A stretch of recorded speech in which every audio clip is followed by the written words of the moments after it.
खास तुमच्या रिक्वेस्टसाठी मी ही व्हिडिओ करते। तुम्ही सगळे विचारत होता की ताई तू पेपर पॅटर्न वापरून ब्लाउज कटिंग कशी करतेस ते दाखव म्हणून।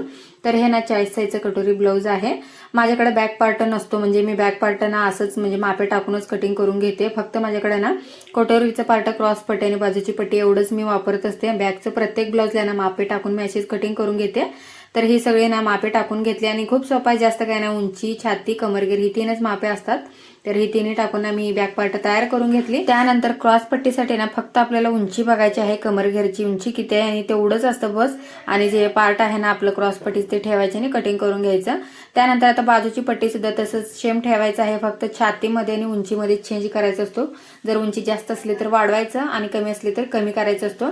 आणि कटोरी पार्टमध्ये सुद्धा तसंच असतो, खालच्या बाजूलाच उंचीमध्येच फक्त जास्त कमी करायचं आहे, नाहीतर मग ते बरोबर असतं। त्यानंतर मी बाहीची सुद्धा पार्ट ना असं मापे टाकूनच कटिंग करून घेते। मी अशा पद्धतीनेच प्रत्येक ब्लाउज कटिंग करून